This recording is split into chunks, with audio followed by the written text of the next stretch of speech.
my name is Ashlyn George, and I am a travel writer and photographer. I live in Canada in the province of Saskatchewan, so right in the middle of the country. And I've spent, the better part of a decade. Hello, and welcome to Obehi podcast. I'm your host, Obehi A14, and I strongly believe that everyone has a story to share. Now let's get started into this episode.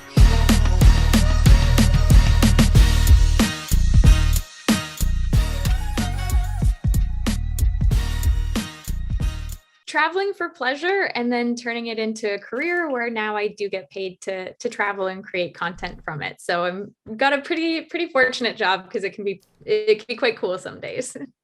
That's really interesting. Yeah, when you happy to do what you like, there is nothing as beautiful as that. All right. Exactly. And it's not always easy to figure out what you want to do, but That that worked out in this case. that's true. That's true. All right. So now let's try to understand it a little bit better. So growing up, what do you see around you, a young Ashley? Now tell us about what you see around yourself. Yeah, so I was really fortunate. I grew up in a grain farm. Saskatchewan is a province that focuses a lot on agriculture. So we do have cattle in the province, but we have a lot of crops as well. So like wheat and canola, and my dad is a farmer. And so I grew up on a farm with three older brothers, and we spent a lot of time outdoors. We had a big, massive garden that my mom would plant every year. And so we'd, hoe all the potatoes and then put them in gunny sacks and keep them in our cold storage so we would have food all winter long. And we'd go out and help my dad and do our best with trying to be helpful for him and bring the crops in every year. And so I grew up in a really small community where I went to school. There was about 1,200 people in the community, and we lived a couple hours away from a larger city. So it's where I live now. I live in Saskatoon, and there's about a quarter of a million people here, but grew up very rural and didn't do a lot of traveling when I grew up, because especially in the summer months, my dad was focused on the crops. And so we did a little bit of traveling to go trace our family roots in Europe. And then I went to university right out of high school, and I spent 5 years going to university. I have 2 degrees. I have a degree in education with a focus on biology because I love the natural world and the outdoors. But I also have an English degree, which I think brings in a lot of my writing and creativity too. And I was split 50-50 between getting a biology degree and an English degree. And at the end of the day, I didn't want to take the math class that I needed for the degree. I decided to just take another English class, read some more books, and write some more essays. So that's kind of like my formal education and what it was like growing up here. Lots of flat land, prairies, lots of grain fields that are in bloom in the summer months. And so it's beautiful, but not as dramatic as some of the other scenery you often see around Canada. So Yeah, that's beautiful. That's beautiful. If you can see flat land, see all the green. In fact, with your description, it looked like a place somebody would want to go and hide, no? yeah, there's so much space. And we often say we're the land of living skies because you really get to see how big and open it is here. And you get incredible, sunsets and sunrises. And we're far north enough that we quite often get to see the northern lights and the stars at night, which is incredible because I know a lot of people in bigger cities, not only do they not often get to see the stars, but very few people get to see the northern lights. So we're truly fortunate here. Absolutely beautiful. So you said you came to Europe, you're traveling. Of course, we are paying attention to your traveling now. This is very important. You came a trace of your ancestors in Europe. That's what you said, right? Can Yes, you that's expatiate a bit about that? How was the journey? What did you find, and where did you go? Yeah, so we traced some of my father's lineage. Actually, my grandfather came from England. So we have a pretty close connected history there. And we do still have some relatives there. And actually, my oldest brother lives in London, England today, and he's been there for quite some time too. So lots of connections back to England. And that was my first ever time on an airplane. I think I was 14 or 15. I was so excited about it. I didn't know what to expect. And it was really really cool. We were able to go to the very small community where my grandfather was born. It's a tiny community called South Creek, and we could see the house where he was born. And we visited the local pub, and we were sitting there having lunch one day, and there was these photos in each booth around the pub, and my dad went around and looked at them, and he realized some of his family members were in some of those photos. So it was just a really cool opportunity to see, where my family has come from and where we live now, and just starting to dip my toe into experiencing how much of the world is out there, how many wonderful people, different cultures, things that are just different from what I grew up knowing. And the fact that different is really, really beautiful, because you get to learn and grow every time you experience something new. Absolutely. Different is beautiful. I think Yeah. that was should be in 2016, yes. I published the second book on the project that I was working on. Of course, from where this podcast came from, it was about the presence of African here in northern Italy, where I live. So I was trying to describe a multicultural society, that it makes us more beautiful because we have a lot of things inside now. Because you take up an art, it can be maybe a painting or anything, you want to examine it. You look at it from a distance, it's very beautiful. But if we go to deconstruct it now, we see that it's actually make up of contradiction. Because if it's just white on white, you can't see anything. It's going to be confusing. But a little bit of white, a little bit of black, then it makes sense, no? So yeah, I I agree with you. Absolutely. And like, there's more opportunities to learn. And just because I do something one way doesn't mean it's the way or the right way, because there's so many other ways. And it's wonderful to learn so many different things. I think that's what's inspired a lot of my travel, is being so curious and wanting to learn and grow and understand things that are different from what I know. And I can share my knowledge with people, but they get to share theirs with me. And there's a beautiful connection that happens when everybody's open and willing to share things that are new and different. Absolutely, absolutely, and it makes us all more beautiful, more rich, because then we can add a lot of flavors to it. All right, now tell me, Ashley, you were in UK, to this place where your father was born. But you could see somebody from your family going to paint a point at a group of people in the photograph and say, yes, I know these people. So tell me, how do you feel about that? It makes you feel rooted, and it makes you really see where you come from, because I only knew what I knew at that time, and I was quite young, and it just lets you see that, you know people have incredible experiences all around the world. People go through the same things, right? There's happiness and loss, there's good and bad, and everybody is the same in the world. And when you can travel to another country, and granted, British culture is very similar to Canadian culture, there's not, it's not night and day. So I felt a little bit comfortable because, we speak English, so that was easy for me. And it was a sense of feeling rooted and understanding my heritage and learning that there is so much more out here. But yeah, that sense of self kind of came with it. Absolutely. That is lovely. I love that. All right, now let's get started. So how did you get started in traveling, in travel? What really tell me about it? I'm interested in that journey. Yeah, so I kind of came up with this philosophy that if I could spend 5 years learning in university in an institution, why couldn't I spend 5 years learning in the world? Because both both styles of education are amazing and really important. And I absolutely advocate for education in any sense of the word. And I recognize that it can happen in different ways. So I decided if I could spend this 5 years in university, I should spend 5 years traveling the world. But it wasn't as easy as just being like, okay, I'm going to take off and travel.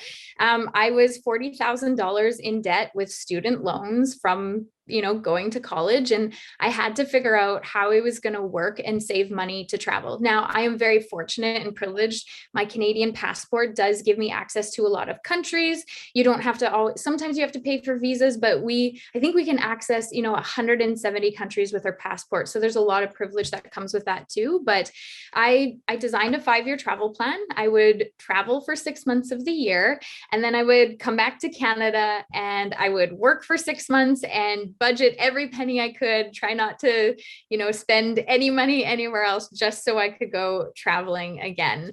And yeah, I ended up doing that for 5 years. And along the way, my brand and my business and my blog is called The Lost Girl's Guide to Finding the World. And the reason it's called that is, I did what people said I should do after high school. I went to university, I got a couple degrees, but I still didn't know what I wanted to do in life. And travel was one way for me to figure it out. And I know that can be a cliche, but I really did learn a lot about myself when I was traveling, because I'm out in the world, and I've been to all 7 continents, 60 different countries, independent on my own. You learn a lot. But I did still feel a little bit lost. I didn't know what I wanted to do in life. And I ended up starting a blog for fun, just to share my knowledge with others, because I was getting lots of questions. How do you afford this? How do you make this happen? What's scary about traveling solo? And instead of writing a ton of different emails, and which I did a lot of that, I started to put it in a blog online to share it with people. And it was completely a passion project. I never really thought about having it be a career or making money from it. I was just doing something that I loved and then felt natural from me. So it was kind of like a slow progression through travel that, I felt a little bit lost, but I just started doing the things that I really love to do. And I had the privileged time and space to be able to seek out those opportunities, which I'm very fortunate for. Take me to a typical travel that you would do. No, how do you plan for it? What are the preparation, the preps? Help me understand it.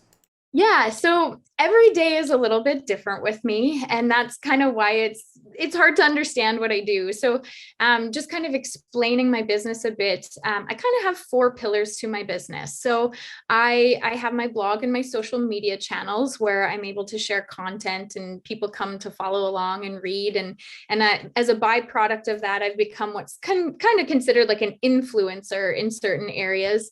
And so I'm able to monetize that a little bit, working with companies and brands. And then I do traditional travel writing. So I will write for magazines and other websites. I sell my photos with my stories, and the writing for that varies. Sometimes it's based off of my adventures, and sometimes it's just a summary about a location. And then I'll do some video work as well. So on camera or sometimes behind the camera, a little bit less often now than I used to do. And then occasionally I'll do some speaking. So whether I'm emceeing at events or I'm, presenting a presentation about social media or whatever it might be. So that kind of gives an understanding of how my business works. And then in regards to travel, again, it can be a few different ways. Sometimes I can go on a trip and an adventure and, have an experience, capture photos, and then I'm able to pitch that to somebody who might want to use that story in their magazine or their website. So I'll have an experience and then pitch it out. If they accept it, I'll sit down and create that content and then sell it to them. And then sometimes I'll go on media trips where a destination marketing organization or a tourism board for, whether it's a country or a province or a state or a city, reaches out and they want to bring me in to have some experiences and then take photos, write about it, and share it on my blog and social media. And again, I can also sell that to a magazine sometimes too. So sometimes I can stack those opportunities. And so they'll reach out to me and we'll figure out the travel, whether I'm flying in or driving in, if it's a little bit closer to where I live at home. And then sometimes I'm allowed to create my own itinerary that matches with my personal interests. And sometimes they have suggestions and they're like, we'd like you to eat here and do this activity. So there's a variety of ways it works, and every day is different, which is one of the things I love about it. And it's just piecing together a bunch of different pieces in a puzzle to put it together to make it a career. So you are a sort of artist also, no? Because you are piecing the pieces together, right? Yeah, exactly. Okay. Now, your interest. What is the area of travel that you're actually concentrating on? So I'm an outdoor adventure travel. When I started traveling years ago, I realized how much I loved being outside and how much the natural landscapes of a place inspired me, and just just made me feel so full in my heart. And those are my personal interests. I love hiking and camping and, canoeing, just biking and running. Anything outside is what makes me feel good and feel alive. So that's what I love to specialize in because it feels more natural. But I also love to find hidden gems around a place, whether it's a unique place to stay or an unusual restaurant, just some of those more quirky and odd experiences when you're traveling. I like to dig a little bit deeper than some of the main attractions to just see what makes a place tick. So I specialize in outdoor adventure activity, but I do blend that with, with softening things up for the people who don't want to go for a 10-day backcountry hike, because not everybody is into that. So I might suggest, here's a way to do an afternoon hike or a 2-day trip instead of, in the backcountry full out by yourself. All right, that's great. That's great. All right, now, if you were to pick maybe some places in Canada that you want you want to advertise to some people to visit, what would be these places, and why would you pick these ones instead of maybe just general? Yeah. So, okay, I'm gonna rep Saskatchewan for a minute. So lots of times people joke that Saskatchewan as a province is a bit of a gap in the country because everybody will fly from the West Coast in Vancouver and they fly over to the east to Toronto. But I think there's some really cool things to see here. You just have to be willing to, get off the highway a little bit and explore further. But there's some really incredible natural places. The province is 50% agricultural land, but then the upper 50% is boreal forest. And there's just amazing places to hike and canoe and fish, and even lots of people hunt in the province. And there's a lot of space here. So while I know a lot of people like to visit cities, this is a great province to get out and really experience the landscape. And because we don't have millions of people in Saskatchewan, everybody's really friendly here. So I'm going to advocate for Saskatchewan first, but I've spent some time in Newfoundland on the Atlantic coast, so the very, very far east of the country. And again, similar thing, it's a bit of a smaller population there, so everybody's so friendly. I remember when I first flew in, I was actually catching the bus to my accommodation instead of taking a taxi. And I was there for work and I was there for a hiking trip as well. So I had my hiking backpack, but then I had my rolly luggage with my work stuff. And I was standing at the bus stop and somebody drove by and was like, "Hey, where are you going? Do you need a lift?" and they like hopped out, threw my luggage in the backseat of their vehicle and gave me a lift to my accommodation. So very, very friendly people there. But again, there's a lot of history, a lot of culture, and some really beautiful places to hike and do some outdoor things. And I'll give one more location to check out in Canada, but Alberta and British Columbia are two provinces in the western end of the country, and we have the Rocky Mountains that run throughout this part of the country, and they are extraordinary when it comes to, you'd fly into Calgary or even Vancouver and being able to explore the mountains from there. You get those lakes that are like turquoise colored, like they look like gems, and you can drive up in a parking lot, walk 50 feet and stare out the most magnificent like mountain scenery and glacial lakes that are just such stunning colors. And it's just a really, really beautiful part of the country. So those are my top 3 recommendations. All right, beautiful. For those of you that want to travel to Canada, you hear what Ash said? Give it a try. Why not? All right, now. It's a big country though, so you got to plan accordingly. Absolutely, absolutely. All right, now, when you pick a destination, what do you consider? What do you put in consideration for your choice of a destination to travel to? Yeah, so that's a very good question. When I first started traveling, I started easy for me to get comfortable with it, especially being on my own. So some of my first destinations were English speaking countries, so I could get more comfortable with the process of traveling, and then I could branch out where I'd be more comfortable even if I don't know the language. And it's amazing how you can communicate regardless of whether you speak the same language or not. And I'm also very fortunate. English is my, the only language I speak, which I wish I did speak multiple languages, but a lot of people around the world do speak it. So that's how I started. But then I started to hear about more places from other travelers that I had never thought of or considered going to. And they would mention, I remember very specifically, I ran into another traveler who talked about Angkor Wat in Cambodia. And we were traveling in Australia, and he said how it was on his bucket list. I was like, I've never heard of this place. So I Googled it and I looked it up online, and it's this amazing historical temple complex in Cambodia. And it's right up there with Machu Picchu in Peru, which was something I had heard of. And so I've used a lot of recommendations from other travelers. And it's kind of like the more you learn, the more you realize what's out there. So my list never gets shorter, it just gets longer, because the more you learn about somewhere, the more you hear about the other places around it. So lots of personal recommendations, and then seeing photos, wondering where it is, and saying, I need to go there one day. That's great. That's great. And now, do you have to travel alone, or do you need to travel in group? Okay, consider that this is your business. Yeah, I do a mix of everything. So depending on how the trip is styled, and if it's a work trip or personal trip, sometimes I'm coming into a destination just on my own and capturing content alone. Sometimes I'm on a media trip, so there's other writers, photographers, content creators, and we have an itinerary. And then sometimes I'm allowed to bring people along with me too. Sometimes they have to pay their way, sometimes it's covered as well. But I've traveled with my mom and dad, and my mom's come on several work trips with me. I've traveled with my partner, and he's joined me too. But the one thing I always have to remind them is, while it is their holiday because they've taken time off to join me, it's still my job, and I do have the responsibilities of my work. And so it's not like you're just sipping, margaritas on a beach. There's more to it than that I need to be doing. So it's a mix. And then personally, I'll travel solo, but I do prefer to travel with other people. I just find experiences are so much more enriching when I get to share it, whether that's with other travelers or family and friends. So I'll travel anyway, any way I can. And I'm happy to have people join me or just go on my own. You are just having fun in your business, no? All right. Yes. Yeah. Tell me about this business strategy.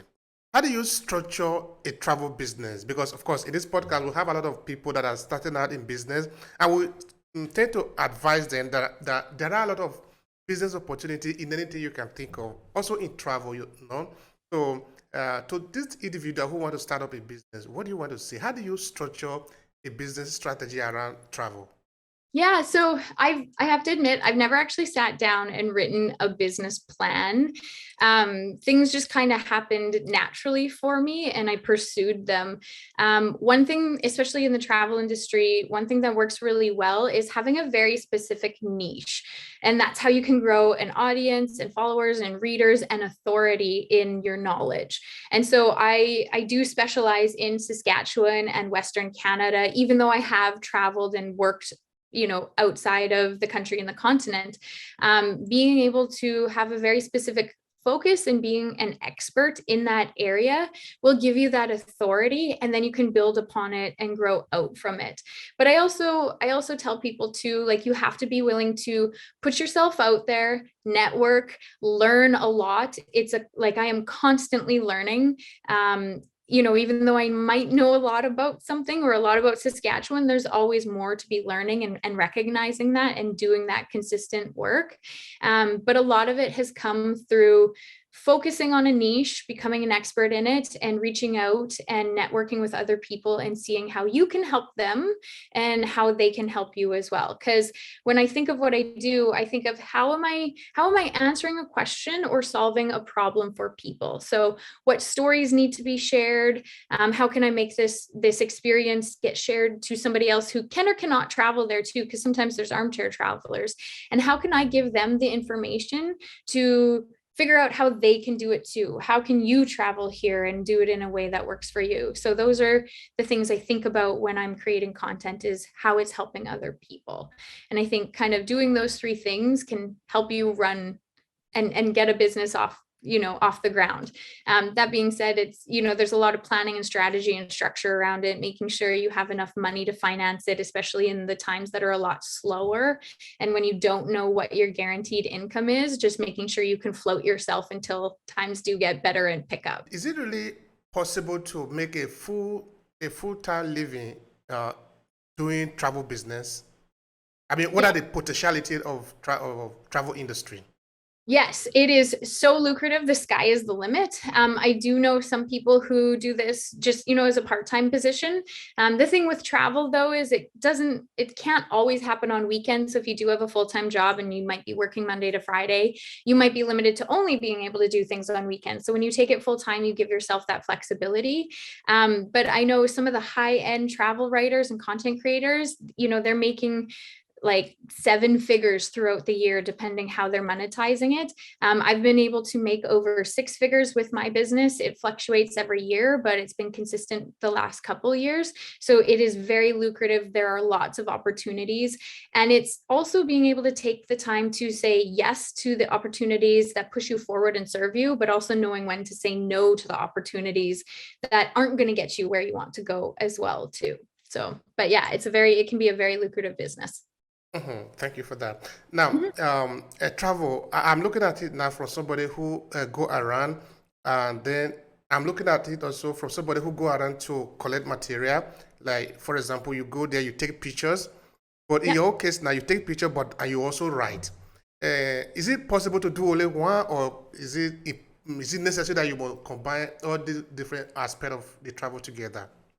Yeah, it's worked for me to combine them, and I have a passion for photography, so that works as well. But you can definitely do it differently. I know, depending if you work for a company or for yourself, you can hire a photographer to come with you, or if you're a photographer, you could hire a writer to come along with you as well. Or lots of times I've worked with other companies where they've brought in their own video crew or their photographer, and I've just been the on-camera person or the writer for an event. So you can combine any version of it together and make it work. And whether you're traditionally writing for magazines, because that, I know things have changed with blogs and social media, but you can still make an income writing traditionally for magazines, but you can make a great income having a blog, and you can make a great income being a social media influencer too. You don't have to do it all. You can pick or choose and focus on one. That's a good advice for those that are listening. You don't have to do it all, but anyway, you can actually do it all if you think you can. All right. It's hard to do it all. So I recommend bringing other people in. It makes life easier. Plus, you get to throw ideas around with other creative minds too. So it's great when you can work with other people. I always recommend it. That's lovely. All right. Now for Ashley, which part of this combination do you like? Do you enjoy most, personally speaking? It is so fun going into a location and being able to make up my own itinerary and plan it myself and create content from it. That's my favorite job out of all the things I do. It's always exciting, it's interesting, it's different every time. And when I have that freedom to create my own itinerary in a place and share the stories I come across, it's much more of a natural process, because you might go in somewhere with kind of an idea what you're going to do, and then you meet people along the way that completely shifts your perspective. And you're like, actually, I thought this was the story, but this is the story. And so having, I always say I like to be 50% planned, but 50% flexible, kind of fly by the seat of my pants, because as much as you plan, you have to recognize that things change and shift as you go. So going into a destination with an idea and going with the flow of what happens and following the natural stories, that's usually my favorite thing to do. That's lovely. Thank you for that. All right. Now tell me about your travel writing on, because okay, it's not just any type of writing I want to believe. So share something with me about that. Yeah, so I have a few different styles of writing that I do. So on my blog, it's usually a little bit more informative, and something really easy to read are usually lists about a place. So it might be, the 10 best restaurants or the best backcountry hikes, or even when it comes to gear, the best hiking pants. So it's a little bit more practical and informative for people who are looking for those whys and hows when they're Googling online.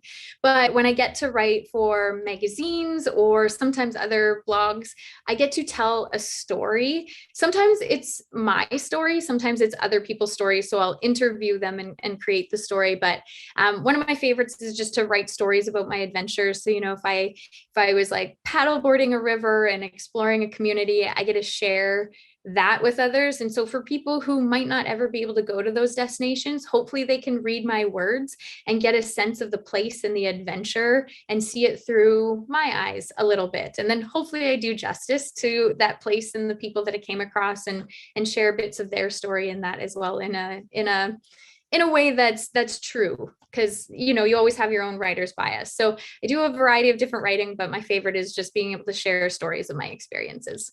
Now, for people who want to specialize already in writing, because there are also some travel blogger who just blog, they don't travel or things like that. What would you say about that? I mean, is it something that you are familiar with, or maybe, of course, this is your business. You do meet a lot of people that are coming from different angle, different aspect of the same business. So, what can you share about that? Yeah, when it comes to writing, like I've always had an affinity for writing. As a little kid, I was always scribbling stories in little journals and notebooks that I had. So it's been something that's come natural to me. And even, getting the English degree in university, I pursued it because I was interested in it. Plus I had a natural ability that I was able to hone over years. So I think those two have come together really well, that my natural interest and my ability to work on it and become a better writer through education, and even considering, am I being the best writer I can, and what can I do to be a stronger writer? And oftentimes it's practice.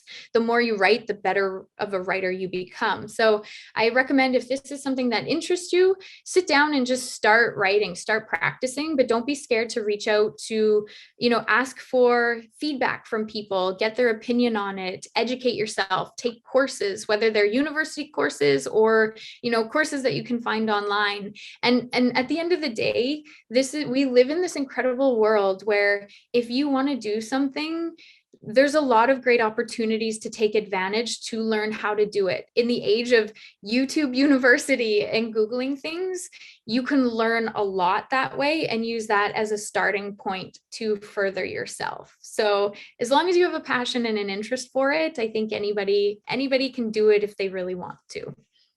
All right. So it's a question of whether they really want to, know, because, like you said, Yeah. there are a lot of opportunity out there. The interview that we are doing now is going to be available for people to take for free.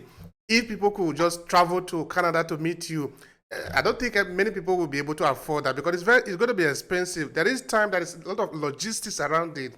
But this video is going to be available. You just click, you can watch it now. Exactly. And you don't have to travel to come see me. You can always reach out through an email or a message on a social media platform. We're living in this amazing age where we can connect without leaving where we are. As long as you have, maybe a smartphone and access to the internet, there's so much that you can get from being online as well. Absolutely. I also believe that this is the best time to be alive. Absolutely, I do believe it. I agree with you. I think so too. All right, Ashley. Now, what influences your writing, your travel writing? I mean, are there some key thing that actually influences the type of writing that you should do? Also, maybe in terms of SEO and research. Share something with me about that, because you are a professional writer in this area. Yeah. So my writing is influenced obviously by my own personal experiences. That's kind of the basis of it. And then my knowledge and the places I've been. But when it comes down to actually sitting and writing something and wanting to get it in front of an audience, there is a bit more of a structured way to do that. So if I was going to sit down and write a blog post about an area that I've been to, I'm actually going to do some research first to see what are people actually looking for when they're searching in this area, and what are some of the keywords that they're using to find information about these places. So I sign up to this piece of software on the internet. I pay for it annually, where I'm able to type in some words about a destination to see, are people interested in this place? Are they searching for it? And then it's a combination of finding, there's a bit of a ranking when it comes to SEO. So, a website like the New York Times is going to rank a lot higher than my website, The Lost Girl's Guide. So if they're an authority on some topic and they're taking, the top place, I have to consider, can I compete with that? And can my information, be up where theirs is. So it's finding some of those niche areas where, you know, other websites haven't quite written about all the details, but I know a lot of details and can share that information, and recognizing the way I share it can be helpful for others. So there is strategy to it. Even the photos I take and using alt words with the photos and publishing it across social media channels. Sometimes, you know, you put a little bit of paid advertising by a post just so it can get picked up and shared around. There are a few different things that go to it. It's not just sitting down at the computer and writing everything. You strategize what you're writing, why you're writing it, and who it's helping. That is important. You can say that again and again. It's not just about just spin out words, no? There are reasons. Yeah. You need to have a strategy for that. Yeah, and a reason and a purpose. Okay. Do you sometimes face their so-called writer block where maybe you can move beyond that? If it ever happened to you, what do you do? Oh, it's hard. Or even procrastination when it comes to writing, because writing doesn't always come easy. You can sit down and words don't come out, or they don't come out very well, so you got to work at it. And I find I tend to have to put a little bit of pressure on myself. And there's a technique called the Pomodoro technique, and it's where if you're struggling to do something or avoiding doing it, set a timer and start small. So say, hey, I can sit here for 10 minutes and work on this.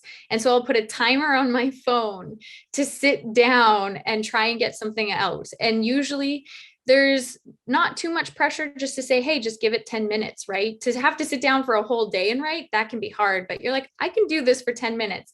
And usually once you start doing it, you get into it. So that can help with writer's block. And then even lots of times, you know, some of my clients will come to me and they have a story in mind. So I get to seek inspiration from them because they're like, hey, can you write a story about this? Or can you interview this person and write their story?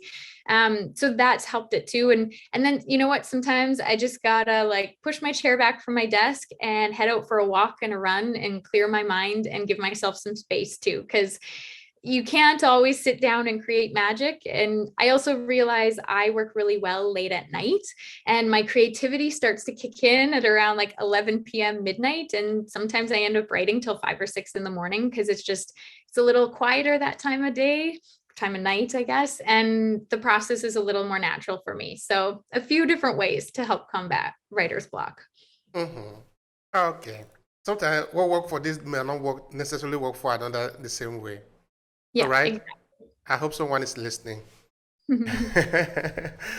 Okay, Ashley, you are in business. Sometimes in business is not always up in the trajectory. Sometimes it also goes down, so then it goes up. No?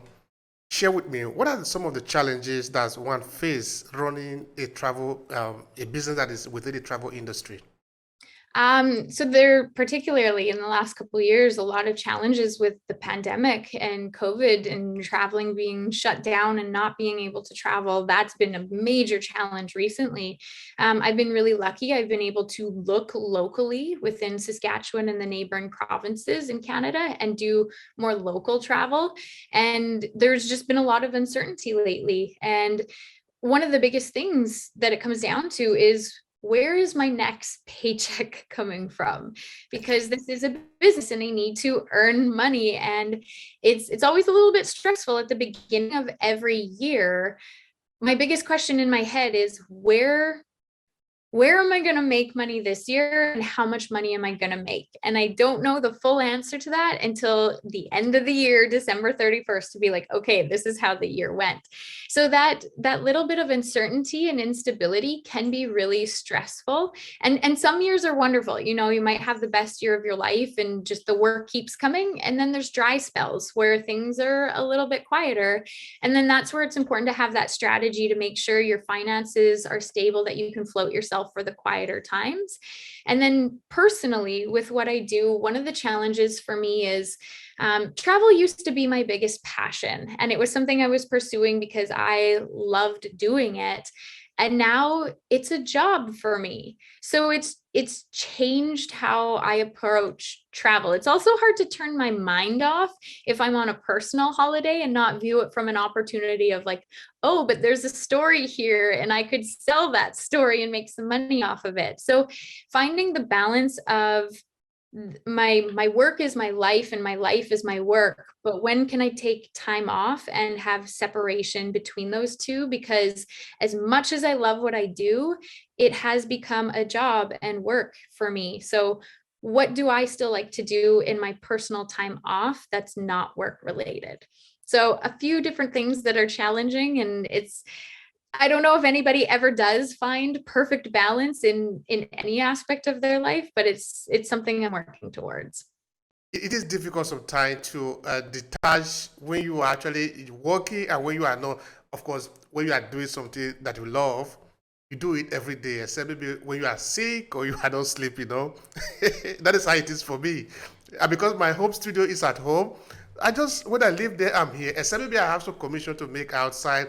I need to have a meeting or anything like that. Other than that, I'm always here. So maybe I'm doing interview or contacting, preparing for one, or maybe working on the one that I've done. But It, I don't, I don't know. Like you said, we need to find a way to say, okay, this time I'm not working anymore. But I don't it's know hard if to it is find good. that balance. It totally is. And small steps, small wins. Take everything you can when you have a small win, celebrate it. I agree with you. But is it a bad thing or a good thing? Do you think it's a bad thing that we are not able to detach ourselves sometimes? Some people know how to do it, but for me, I'm still struggling with it. I think it can be a good thing, but I also think, if it's impacting your life or impacting the people around you and the relationships around you, then you need to make sure that you do have that separation. So it's wonderful when you're so excited and so passionate about something that you want to pursue it relentlessly. And that's such a beautiful thing, and that doesn't happen all the time, but it's important to be aware of how you're feeling. Are you burning out? Are you doing too much? Do you just need to step back and go for a walk and take the night off and maybe watch a movie just to decompress? And then I always know, if it's late at night and I'm tired and I'm working and I'm like, oh, well, I should get this done. But I see I've kind of slowed down with being able to be efficient with my work. I'm like, I'm actually better off served taking time off, either a break or just going to bed and waking up in the morning, because a 15-minute task the next morning would have taken me an hour the night before. So it's recognizing those boundaries and listening to them, but it's not always easy to do, especially when you're excited about something. It's true. It's true. It's lovely, and it's also good to realize that yeah, there are boundaries. Otherwise, we are going to just mate like candle very easily. Because Yeah. there is a way the body is built. It's not supposed to just consume it at once. No. Anyway, you don't even go to work like that, though. Yeah. Yeah. All right. Now, this maturity that we have in running business, how do you learn? How do you learn to master your craft? Because when you started, I want to believe that you didn't understand how to do all these things. No, now you need to do everything because when you are in business, a lot of things are involved. I usually say that it have a lot of moving part like a machine. So how did you learn to master it? Tell me about that. Oh, there's been such a big learning curve, and it never stops. And I think I mentioned that earlier too, just how important needing to continually be learning is. So whether your industry is changing and you're keeping up with the changes, or just learning the basics of running a business, I think back to the early days, how hard it was just doing the proper steps to officially set up the business, and you don't know what you don't know. So sometimes it's hard to ask the right questions because you don't know what questions to ask. So reaching out, looking for resources, talking to other people who are running their own businesses, having a mentor, if you can have a mentor, especially in those early days, other people who have been through it before you, they can save you a lot of time and stress by saying, this is how you do it, or this is what worked for me. Take what you can from it and see what you can do to make it work for you. But every year I get further into my business, I realize I'm still learning, I'm still growing, still dealing with, when things don't go right or I get rejected and, I send pitches out and nobody is interested in it. So it's being open and accepting that it's never, you're never going to be perfect, and it's, things are always going to go wrong, but having kind of that grit and resilience to say, hey, this didn't work out. So, okay, that's fine. What can I learn from it? And how can I move forward so next time I have a better shot at it working out? And even just how you think about things with that perspective, right? So, this isn't, it just might not have been the right place at the right time, but maybe next time, or next time I'll know a little bit more. And so maybe it'll fit better. So I know these are kind of broad generalizations, but I've just seen so many times with my business where there has been failure or struggles, and I use it for an opportunity to learn and to do better for next time. Another thing that I was just thinking when you were explaining this part had to do with the marketing, because when you have a business, if you are creating the product, you are consuming the product, that is not a business. If you are creating something, someone else needs to consume it so that this person then pay you for in exchange, no? Yeah. And sometimes to be able to be successful in this, we need to do a good marketing, promote what we have to offer. So tell me about how do you approach it in your business? Yeah, so because I'm selling a bit of who I am and my personality. For me, the most important thing, especially when it comes to the social media side of my work, being really authentic and genuine.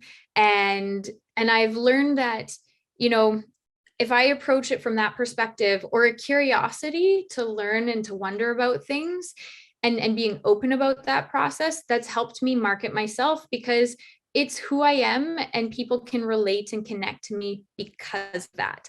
I'm not trying to sell, a story that isn't true or isn't real. I'm like, this is who I am, and this is what I love. And if your interests align up and you're interested in that too, then we're a good match, because I realize not everybody's going to be interested in the content that I'm creating, right? So just really focusing on reminding myself that, okay, I want to create content that people are reading and, I can make money from, but I also need to create content that's genuine. And I think people can read that in your writing as well. They know when you're being real with them. And so I think that's a really big difference in the world that I work in, marketing myself out. In this travel industry, it is a very interesting industry actually, um, in that it is good that you are in the industry that you are working in, And this is a very good thing about you, in that you are actually traveling in the traveling industry in your industry. I've worked in a hotel for close to 10 years here in Verona. The city where I live is Verona, in the northern part of Italy. So I've seen a lot in at least over nearly 10 years now. So now, of course, I'm not the one who is accompanying the guest in. I was working at the reception, so I received the call, I meet people, they come in, I check them in. But when we have the time, we chat, we talk a little bit about, how was the trip and all that. So from you, who sometimes is a traveler now, what do you hear other people say about traveling? Like um, moving from where they are to their destination and things like that. Their fear, their curiosity. What do you hear them say? And what do you feel about traveling? Um, Traveling is interesting because it can be equal parts scary and enlightening, right? And I think that's what makes it so beautiful, is that you're pushing yourself outside of your comfort zone, going somewhere new, different, with a different culture and currency and food and ways of life. And that can be a really uncomfortable process. So you do hear terrible travel stories where things don't go well, and people struggle with things, but then you also hear the other side, where people go somewhere and have this incredible experience where they've gotten to learn and grow and step outside their comfort zone. So there's like, travel is a really interesting industry to be in, because you get like the best of the best and you can get the worst of the worst. But I always think, anytime something weird or crazy or bad has happened to me on my travels, I just kind of laugh, because I'm like, one day when this isn't so like hard to deal with, it's going to be a funny story. But in the moment, it's hard to see that sometimes. But then recognizing it's all an experience, you can learn from it, and then you'll get to tell a funny story one day to people who are, your friends who are listening. That's great. That's lovely. Now, have you encountered some people in the journey, maybe traveling, who have maybe share with you some story that remain with you because of maybe how the story has been? It could be a kind of challenges that sort of help you to learn even more. Okay, just before you respond, no, it should be like 2 months ago or so. I met a guy in Verona here. He's an American traveler. So he was traveling, he was coming to meet his friend here in the city. But okay, he was already on the way. It was just confirmed that his friends have COVID for this, they cannot meet. And so he, of course, he already booked the hotel. He got here. He didn't know anybody actually. So through a friend of mine who actually booked, say, a hotel for, I met him. So I took them around in the city, and of course, we had a lot of fun that day. So he was telling me, if you didn't come to rescue me, I wouldn't even know what to do, you know. So do people share story with you of their similar travel story? Oh, definitely. And I love that you were open to helping him out and taking him around. And, he got to experience the city with you and through you, like through, your stories and your experiences and your opinions with it, which is neat because he's a traveler coming in. So, he only gets that traveler's experience. So you provided a lot more depth to his experience through that. So I think that's very cool that you did that. And yeah, I always recommend to people, like, it's wonderful to come in with your friends and family and have an itinerary and a schedule set up, but half the fun of travel is meeting the locals where you're traveling to. And there have been lots of times where you show up somewhere and you're traveling alone and you don't know anybody, and I usually find it happens most often when I'm by myself. You have interactions with people everywhere. Somebody might come up to you, or maybe you need help. So you ask a question, and all of a sudden, you were asking somebody how to get somewhere and they're giving you a lift to get there. So, like, these things happen all the time. And I think that's a beautiful testament to just human beings all over the world, that we're all curious. We all want to help each other. And sometimes people aren't super helpful, but hey, they might be having a bad day. But anytime I've ever traveled, there's always been somebody who's been able to provide assistance or step in if I've ever had questions or give me advice. And I think that's just the beautiful nature of being a human being, that we all want to connect with one another. And it's exciting when you get to connect with somebody from a different culture, whether you're a local or you're a traveler. It's very cool. Absolutely, absolutely. All right. Now, it is business. When did you realize that this was something that you wanted to do? You see, sometimes we like to do something, but we don't know whether it's going to work or not. We just keep working on it until you get to a point we are convinced that, okay, yes, this is what actually I want to do. So, when was that moment in your business?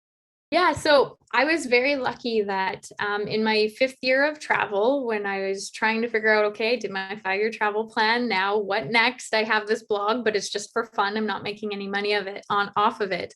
My mom sent me a job application. It was for a job called the Saskatchewanderer, which is back at home where I grew up in Saskatchewan. And the government of Saskatchewan was hiring somebody for a 1-year contract to be their official travel blogger for that whole year. So I was 3 months into my travels throughout Southern Africa, and I saw this application to apply, and I went through the process. I put together a video and got my resume put together and interviewed over Skype. And turns out I got the job. And so I flew back home to Saskatchewan to take it. And I was very lucky because that was that transition between traveling for fun and blogging for fun, and then finally getting hired because I had this specific skill set that fit what they were looking for. And so for that whole year, when I was their official travel writer and content creator, I knew that was my bridge to making this a real career happen for me. So for a whole year, I had a set income where I knew how much money I was going to make. I planned to save enough money to help myself out the next year. And then I was able to build contacts and connections in that year. Like I hustled. It wasn't a 40-hour job. It was like I worked all the time because I knew it was a finite amount of time, and I knew the connections I built in that year would set me up for the coming years. And it truly has. Even today, some of the contacts I've made back in, this was in 2015, have helped me now in 2022. So I was really fortunate that that opportunity came along. I had built up my skill set to be able to apply, get the job, and then I was able to save money from that job. So in 2016, when I went full time with my business, even though like I didn't make a lot of money at all, I had enough saved that I could get through that year to have another year. And then it's just been year after year after year, and I've been building on that success slowly. So it was something that I could have never seen coming or planned for, but it worked out in a really wonderful way for me. Opportunity came, but Yes. it only materialized because you were ready for it, no? Yeah, I was ready for it. I put myself out there, I applied, and I was wonderfully successful applicant, and that set me on that new path. And so it was really cool. You have to put yourself out there, you got to do the work, and you got to say yes when those opportunities come. Absolutely. All right. Now, in your business, what do you forecast for yourself? Where do you see yourself in the next, I don't know, 5, 10 years from now? Tell us, give us some hope. Oh my gosh, this is a good question. This is something I've been thinking about lately because I've been doing this for a few years now, and I'm like, where am I going with this? What do I want? Because I do feel like I'm riding a bit of a wave, and I was in the right place at the right time, and I'm taking advantage of everything around me. And honestly, I don't know what's coming next. I'm at an age where I'm considering, okay, like I need to decide if I want to have a family or not, and if that's in the future for me. And I also realize that's not necessarily in your control too, but there's lots of space for traveling with a family. So if I had a family, I could transition it that way. And just thinking, is this something I want to do forever, or do I want to transition to something different? I've always loved editing, so maybe I end up transferring some of my skills into doing some editing for other clients versus traveling all the time. That is a very good question, and I don't have a big answer for it. Just some thoughts that I'm throwing around in my head, and I'm just going to have to take it one day at a time and see what opportunities come my way and be open to taking those opportunities when they present themselves. Now, this moment, we usually give it to our guests to do a little promotion for themselves, because we know that you spend time here, we value your time. So use this small few seconds to share with our audience. What do you have there in offer? How can people connect with you? Please go ahead and do that for yourself. If anybody would like to connect with me, I'm at thelostgirlsguide.com, and I'm on social media channels. You can always find me on Facebook, Twitter, Instagram. Just search the handle The Lost Girls Guide. And I love when people send me messages. So if you ever have any questions or need tips and advice about travel, please reach out, because I'd love to hear about it and I'd love to help you. Okay, all right. The Lost Girls. Tell me about that. Tell me about, I know you did mention of it in the beginning, but take us a little bit deeper in it. Why you choose the name, and tell us something more about it. Yeah, so the full name is The Lost Girls Guide to Finding the World. And it just really came about through my struggle with figuring out what I wanted to do in life, how I wanted to do it, and how I was going to make it work. Because, it's easy to see all the steps looking back, but in that moment, I didn't know where my future was heading. I finished my degrees, and I'm supposed to be a high school biology teacher, but it just didn't feel right for me. And I felt a little bit lost trying to understand and see where my future was going. And so when I was traveling the world, it just felt like a natural fit to be the Lost Girls Guide to Finding the World. And while I have found my calling, and I've been doing this for a while now, I still feel part of that, because even when you ask me about my 1-year, 5-year, 10-year plans, I don't know. It's so hard to see the future, and it's easy to feel lost and wrapped up in it. So it's still a very genuine reflection of who I am and how I feel, that we don't always have all the answers, and we're never going to know and be able to predict the future, but it's okay to be lost. And there's a lot of adventure and growth and learning as you try to figure things out too. So that's kind of a bit more of the behind the scenes of my name and my brand. Mhm. And in your brand, you concentrate only on guests, or can you tell me, or solo guests or group, or tell me more about that? It's pretty general. While I'm obviously a woman and I have done a lot of solo travel, I do have areas that speak to that specifically, but I do focus on outdoor adventure and just helpful information for anybody. So it's not just for women, it's not just for girls. Like it's for anybody who's interested in travel and learning a little bit more and then following along on whatever adventure I happen to be on. Now, you personally, Ashley, what is your own personal motivation? What is your joy in what you do? Share that with us. I think the joy that comes for me is I've been like this since I was a kid. I am so interested and curious and excited about so many things. I've never been that kid who knew what they wanted to do when they were growing up and were like, I'm going to do this. I was like, well, I like a lot of things and I want to try a lot of things.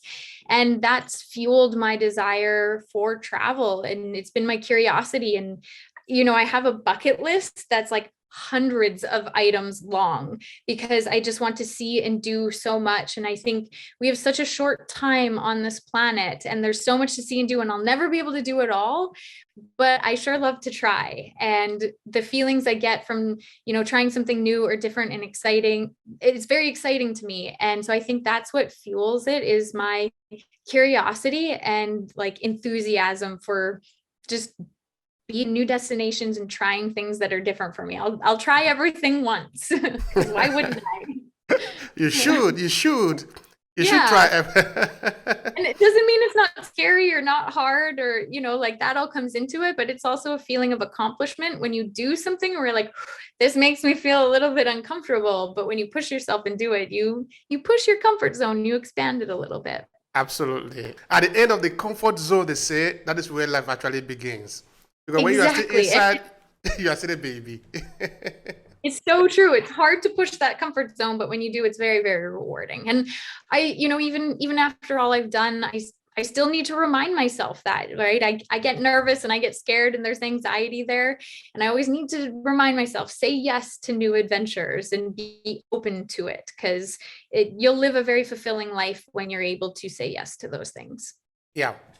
All right. Now, there are people out there, maybe younger than you, maybe the same age with you, who have listened to you to this point, and they want to also embark on this adventure, create a business for themselves within the area of travel. What would be your recommendation today? Um, don't give up.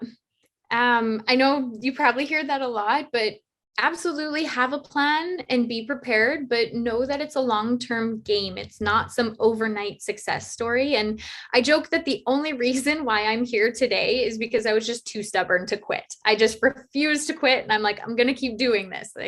And I love what I do. So keep going, keep learning, keep reaching out to people because they want to help you. And in those hardest moments, go through them. Don't give up on it. Just keep going. That's beautiful.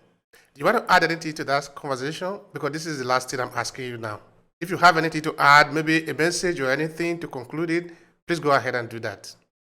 Yeah, I just think, life can be hard sometimes. And if you can approach it with, a perspective of curiosity and openness, that some really wonderful things can come of it. And it doesn't matter whether you're traveling around the world or just traveling in your own backyard in your own city.